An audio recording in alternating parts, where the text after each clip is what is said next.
We are talking about Gaza, and we know that what's happening in the West Bank is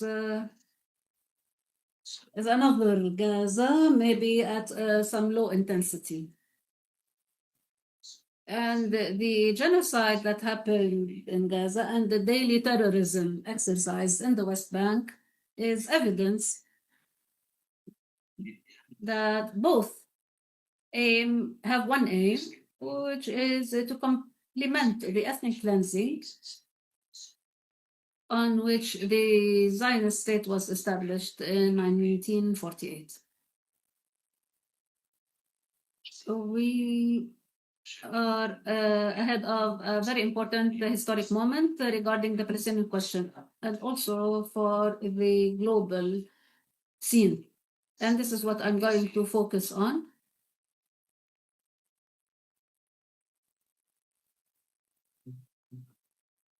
Genocide in Gaza is the last nail in the coffin of the Atlantic liberalism. I will address issues and points that were addressed and raised by the previous speaker. My speech is based on my last book published in English, and I am still working on its Arabic version. In that book, and in its title, it speaks about Gaza being a turning point in the global history. We start by the fact that genocide in war in Gaza is the first genocide, and this is a concept that has intentionality in killing. The first genocide was perpetrated by an advanced state. I'm not speaking about Rwanda or Bosnia. I'm speaking about the Zionist state, Israel. It is a technologically advanced state. It's at the level of Western states. It's the first genocide committed by technologically advanced countries since the World War II. And since the defeat of the far-right alliance of World War II, those forces mentioned by Mudar in his speech. Hence, we need to perceive the impact of the genocide, its impact on the global order as it developed post-World War II. We know that the defeat of the global far right in 1945 came by the hand of a global alliance in which the United States dominated. It was the stronger state towards the end of World War II. So the United States was way stronger at the economic and military levels all over the world, and it continues to be. It is the strongest state in the world economically and militarily. The world after World War II is characterized by the domination of the United States. However, during the last years of the World War II, under the leadership of Roosevelt, who had certain aspirations that may be depicted as liberalism or as faithful liberalism as manifested in the outcome of what he did or his achievements. We know he designed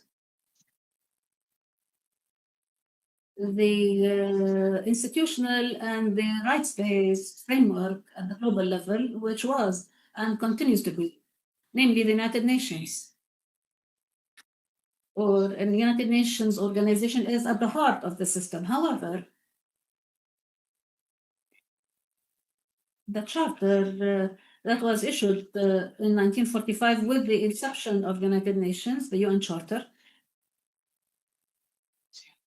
become for part of a political track, which is the NATO, or the pact between the United States and the UK, which are the two Western states.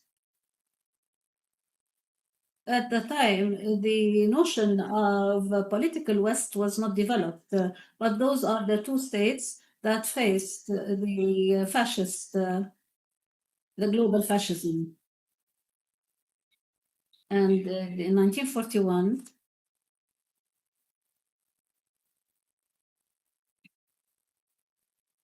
we need to explore this issue to measure the distance between what happened at the time, or the promises given at that time, and what happened since that time. We would like to remind that the Atlantic Pact and the link between the UK and the US is the Atlantic, or between Europe and the United States is the Atlantic Ocean.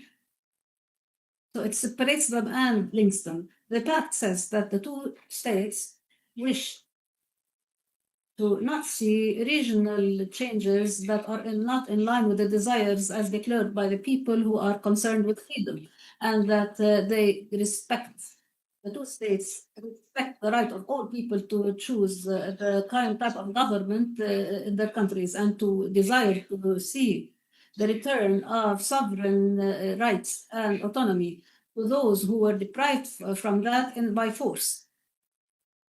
The words were clear. They are blatantly contravene with anything we saw since that time. And the pact continues, saying that the two states desire to see peace instilled that would provide to all states the right to live within their own boundaries, and to provide safeguards that all countries all peoples can live without any fear or need, and so on and so forth, of values that were considered as the substantial foundation of political liberalism. We're not speaking about economic liberalism, which is another topic. Why? We're speaking about political liberalism, which is progressive, and this makes the word liberalism in the United States is synonymous to progressive at the political level. Based on those aspirations,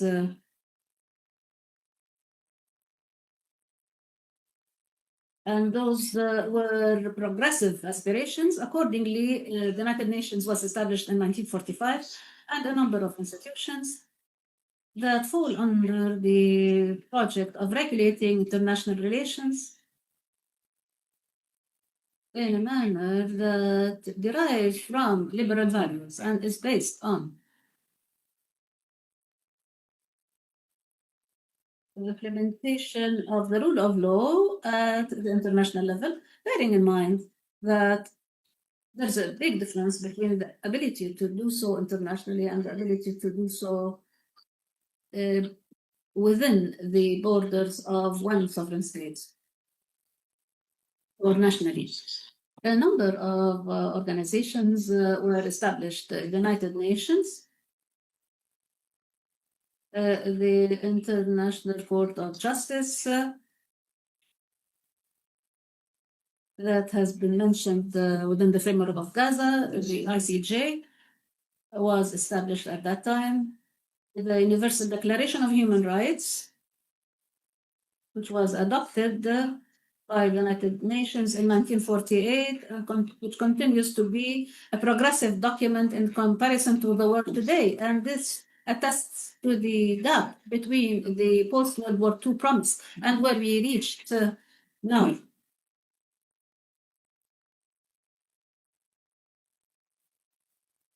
As in 1948 and 1949, the Geneva Conventions and the additional protocols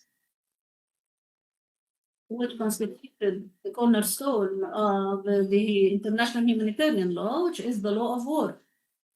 So all the rules and the standards of the war, which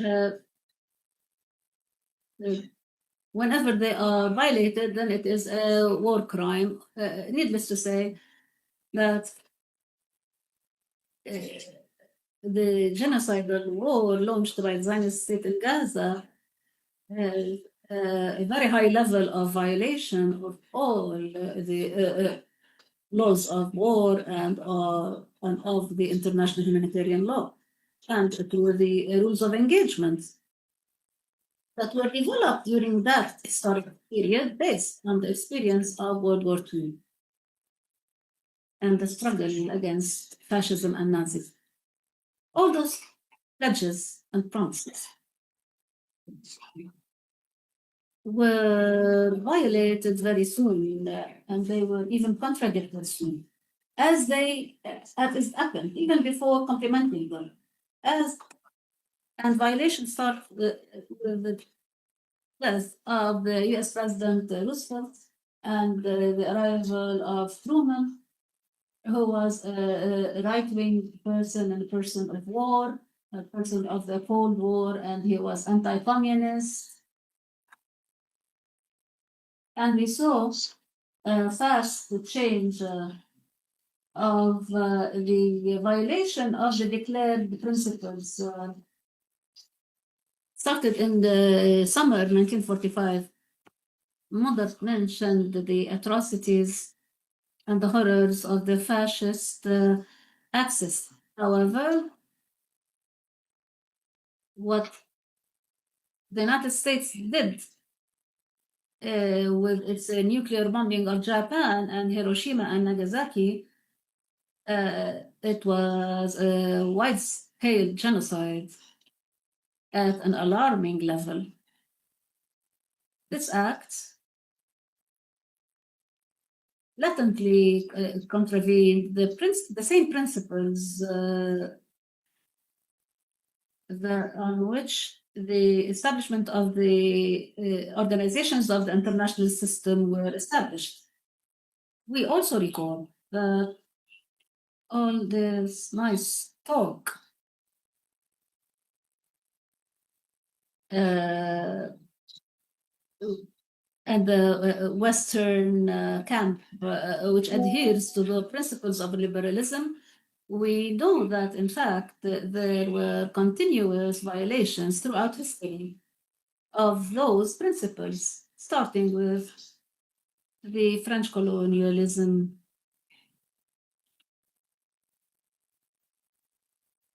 After during the World War II, committed two massacres in Algeria, 1948, and in Madagascar, 2 years later.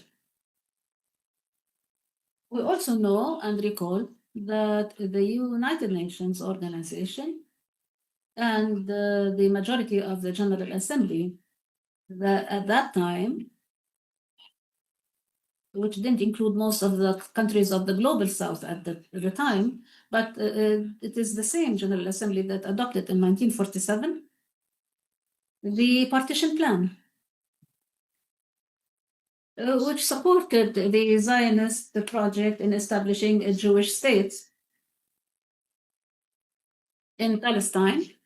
And then the UNGA also recognized in 1949 the new state within the borders, which it took by force in 1948 war, in which it moved from 55% of Palestine granted by the United Nations through its resolution, became almost 80% or 78% of the land of historic Palestine on which the Zionist state was established.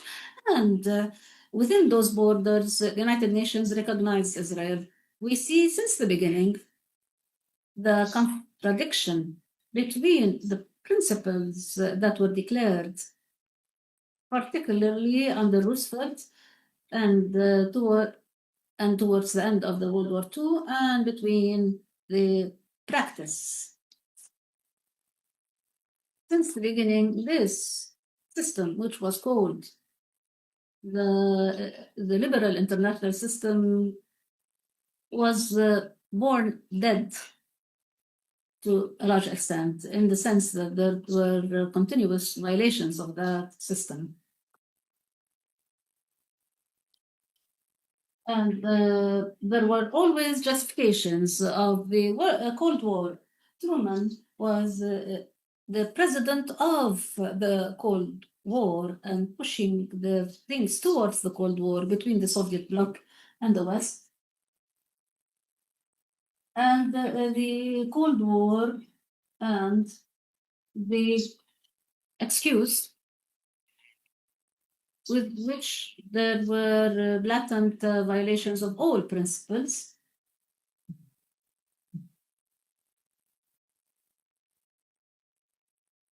And the Atlantic moved from the Atlantic Charter to the UN Charter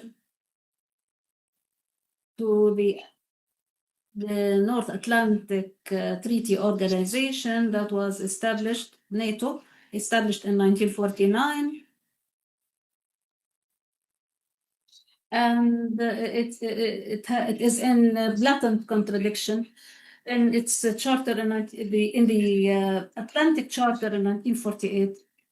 It says that one of the founders of the NATO was Portugal, led by Antonio Salazar, which was a fascist state, and he was a symbol of the far right.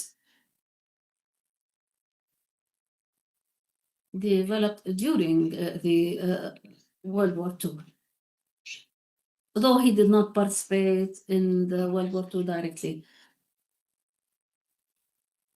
And Spain also was still under the quasi-fascist rule for many years, and it would later join the NATO, the North Atlantic Treaty Organization. So we came into the Atlantic liberalism in the geopolitical level. Hence, that was an excuse to overlook the declared principles. However, we are speaking of almost 45 years that end with the end of the Cold War. In 1990, with the unification or reunification of Germany and the collapse of the Soviet Union, in which it dissolved itself by the end of the next year, which is 1991. The Atlantic liberalism perceived itself as victorious. And that was an opportunity for the United States to declare again the recovery of the former promise of a liberal international order based on laws and on Washington-led, of course.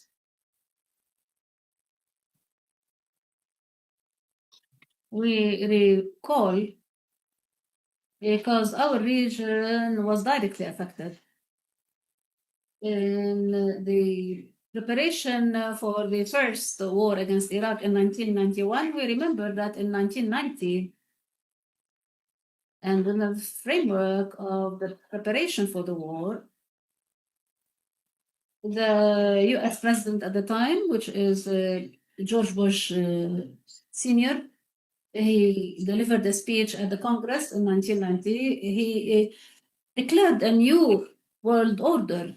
However, that new world order, which he declared in preparation for attacking Iraq on the pretext that the Iraq has violated international law with the occupation of Kuwait, as happened in August 1990. And next month, uh, Bush delivered a speech at the Congress about the New World Order in which he promised, and here I quote, he promised of a new era that is more liberated from the terrorism and more of a pursuit for justice and peace, an era in which the countries of the world in east, west, north, and south to prosper and live in peace. It is a world totally different from the world we know, a world in which the rule of law replaces the law of the jungle. So it is a reiteration of the promise of 1945. It is a world in which the strong respects the rights of the weak. When we read those words, we smile at least. I'm not going to say we laugh because the moment in which we live is very tragic and does not give room for laughing. However, we see the hypocrisy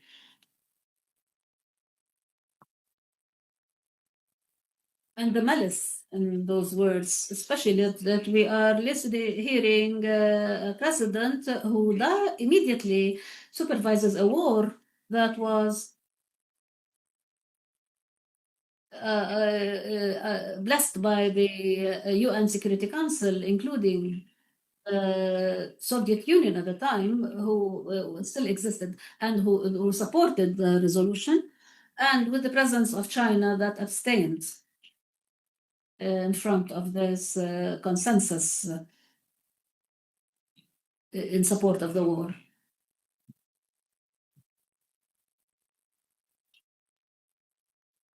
The intellectuals who belonged to that Atlantic liberalism had attempts to, and some European governments, we need to say, the liberal Western governments, some of them pushed towards creating new institutions that are added to the old institutions in this legal and institutional international framework that is called the International Liberal Order.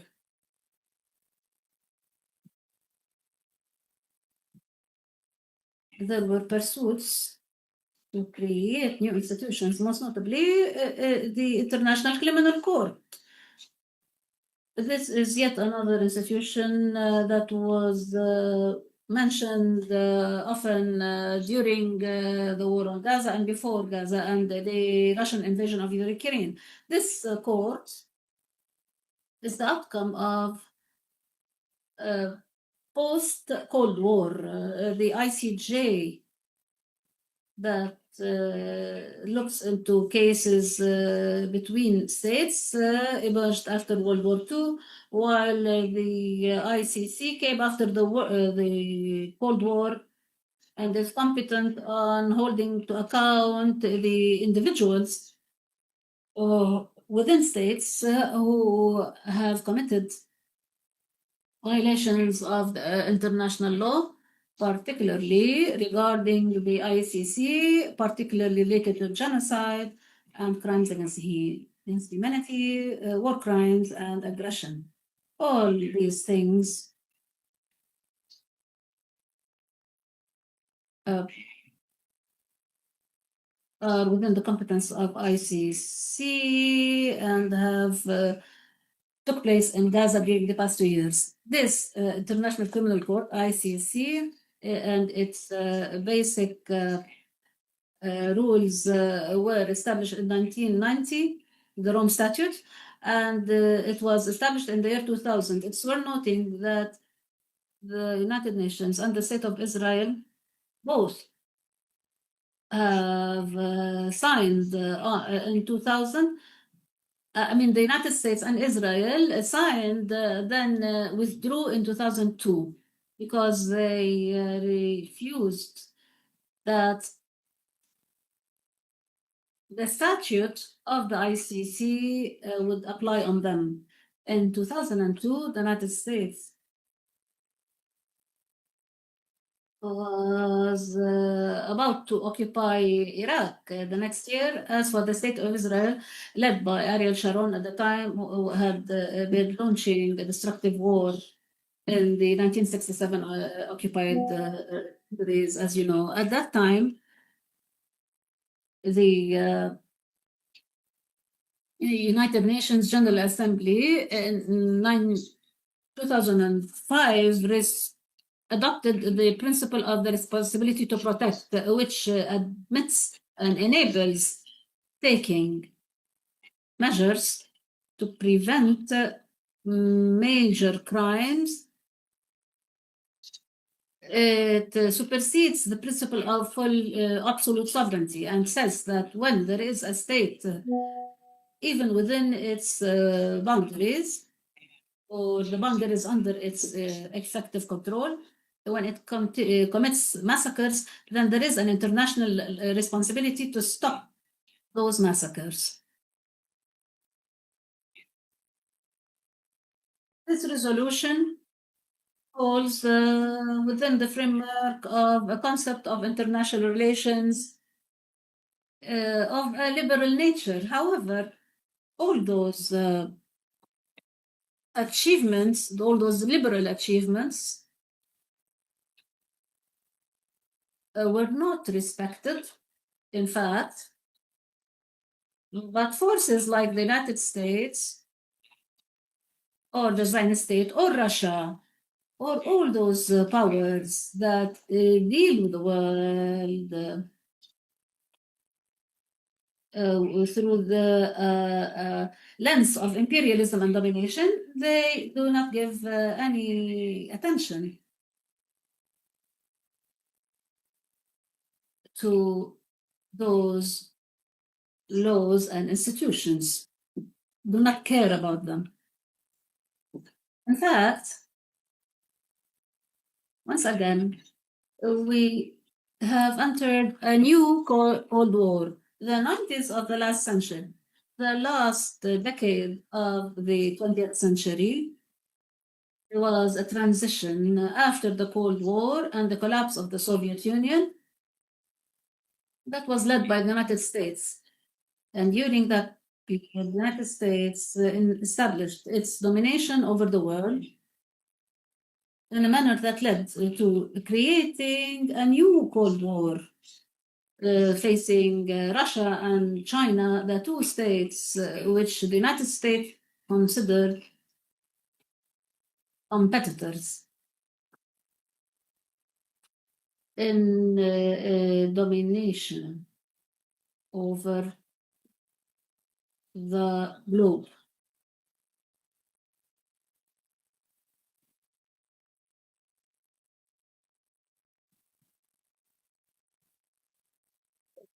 The NATO, which originally was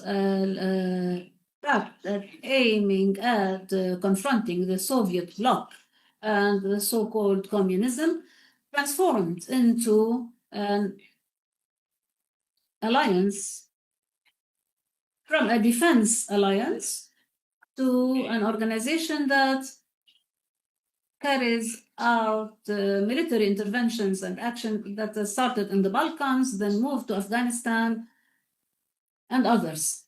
All those are the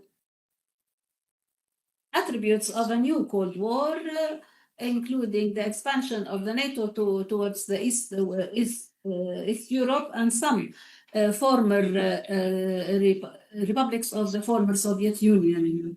We saw one violation after another of the so-called international law, which George Bush Sr. said that the United States will adhere to this law. In 1999, the Kosovo War was carried out with a violation of the international law because it overlooked the Security Council. Few years later, the occupation of Iraq, which was another blatant violation of the international law and of all institutions, as well as the United Nations itself and others.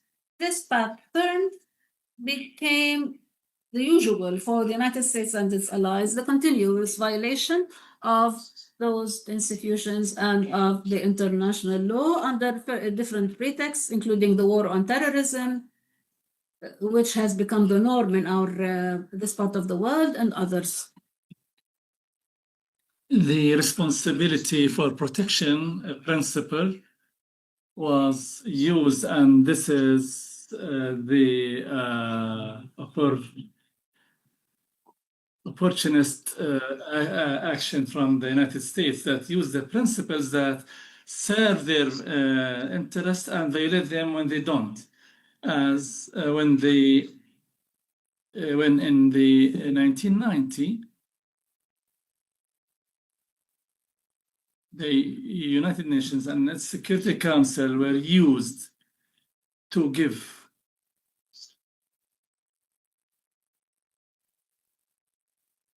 legitimacy to the 1991 US war on Iraq, while the Security Council and the UN neglected that principle in following wars that I just mentioned. You find the same thing about the responsibility for protection was used in 2011, also through the Security Council resolution and the abstention by Moscow and China using it in Libya under the pretext of preventing a massacre. But what turned out later on that the United States and the NATO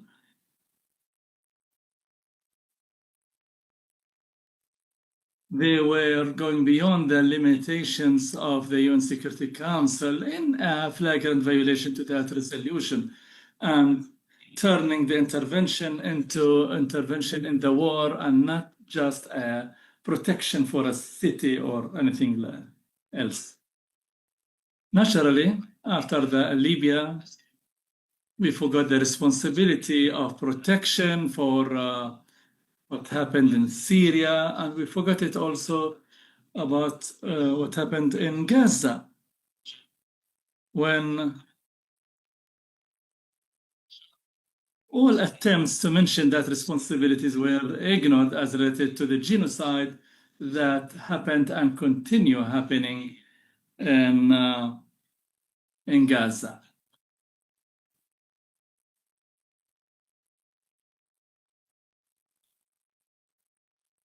I can quote here from an article written by an international expert about what he called the political and moral failure for the principle of responsibility for protection regarding what's happening in Gaza. And he said, his name is Nichelle Moses.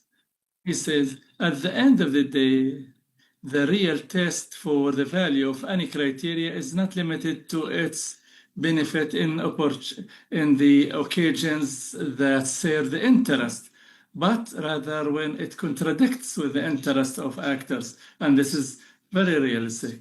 And so according to this, this principle of protection proved to be marginal in best cases as related to Gaza. And we can see that the IHL and the human rights law and the humanity in general as principles is questionable. Indeed, the complete legal system, the rules-based system is collapsing, or rather collapsed even before our eyes. And we saw that in a flagrant way as related to genocide in Gaza, through the reactions of Western governments, the same very governments that built this rules-based system and its organization. When we see two organizations that are the ICJ and the ICC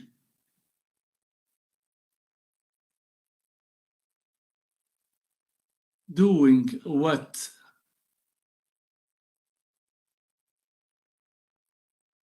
aligns with their mission in looking into the crimes of the Zionist state as related to the genocide war. We see the Western governments, their reaction was hostile and negative, extremely negative, particularly the US and other Western governments, towards both courts.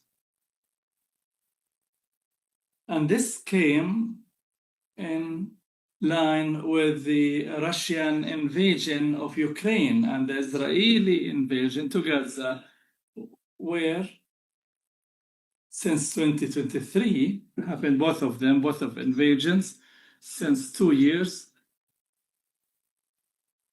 And this clarified more than ever the double standards of the criteria and the indifference of the Western governments, just like Moscow, their indifference to the international law and international organizations. So we are witnessing or living in a world where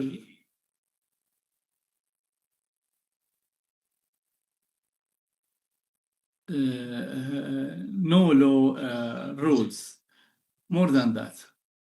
And I focus here on an important point as related to the genocide war in Gaza, is the engagement, full engagement of the United States in that war. And I mentioned this in one of my articles, that this is the first joint war between Israel and America. If we look into the wars, former wars by the Zionist state after it was established in 1948, even starting with the 1948 war, 1956, the Suez War, the 67 war, the 73, and wars on Lebanon, and following wars on Gaza, and the 2002 on the Gaza and West Bank. All of these wars were the United States was either not satisfied with that, such as the 1956 war, or it did not support it more than certain limits and pressured to stop it after few days of waging the war, or few weeks. Whereas in the Gaza war, we saw a joint war. The Zionist state was not capable of waging that war for 2 years without the direct engagement of the United States in that war, without the sending the thousands of bombs and the missiles and 1 ton and 1.5 ton bombs sent to Israel. Israel wouldn't have been able to commit this war and to continue it this way. And the support continues, and the United States, since Joe Biden, before Trump, is supporting even the war, even politically, and objecting any proposed resolutions demanding for ceasefire, which means that the United States is directly and explicitly supporting the continuation of the war. So this way, this is the first joint US-Israeli war. The genocide war in Gaza, and in Palestine in particular, is not purely a Zionist war, but rather an American war against the Gaza and Palestinian people at large. And this war has contributed through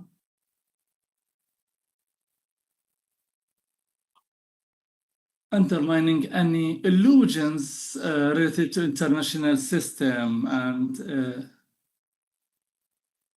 in light of this dangerous test constituted by this genocide war in Gaza. And we mentioned the double standards in a flagrant way between Gaza and Ukraine on the side of the Western governments. This collapse of the legal and ideological system, rules-based system,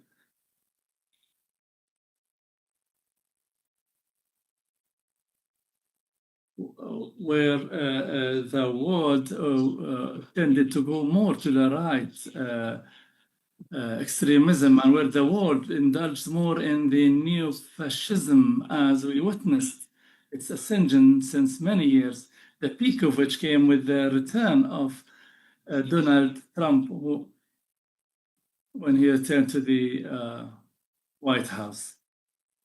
And we see that in different world countries. And we see that not only in the spread of fascism between both World War I and II, but we see that in America and Britain and the Atlantic Charter nucleus, if you wish.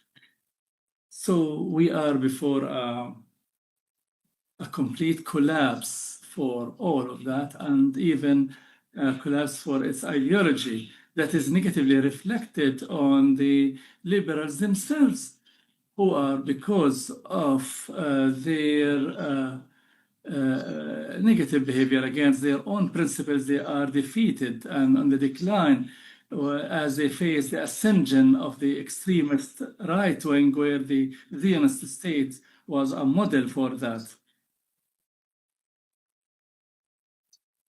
Since many years, since 1977, with the first victory of the Likud that ruled the Zionist state most of the time since that time. And where it tended to the extreme right wing, even within the Likud itself, until having the recent Netanyahu government, current Netanyahu government that was formed in late 2022, a government formed with parties described, even in Haaretz newspaper, described as neo-Nazi parties, like Ben Gvir and Smotrich. And the Zionist state is spearheading this international ascension of neo-fascism, and is playing a direct role in that. Before a few months, under the pretext of combating anti-Semitism, they organized, as you know, a conference by the Zionist government, brought together the godfathers of the international extremist wing. Many of them have a history in anti-Semitism itself, who are joining hands with the Zionist state under the pretext of combating anti-Semitism, while they are godfathers of anti-Semitism. And what they call as anti-Semitism is in fact, the objection and struggle against the state of Israel and the racism that found a new objective, which is Muslims after Jews, which is called the Islamophobia. And on this basis, the Zionist state is playing a basic role in this new fascist ascension internationally, which where the genocide in war in Gaza constituted a turning point, and a highly critical turning point in accomplishing it. And now we are facing an international reality where the rule of the jungle prevails in a flagrant way, even in the United States, where there is a president who has disregard to the organizations and to the law. He is not even doing anything under hypocrisy, as he sees no need for that, as in the case of the leaders of international extreme right wing. Thank you.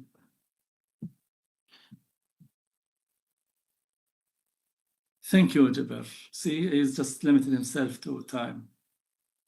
Gilbert, he asked me if there were questions and answers. Usually, Keynote addresses, we don't have this, but Gilbert, are you going to be able to be with us for the second part of the session? Unfortunately, no, Mother. I have another engagements and cannot stay, unfortunately. This means that if anyone who have any questions by email, you can send it. Thank you.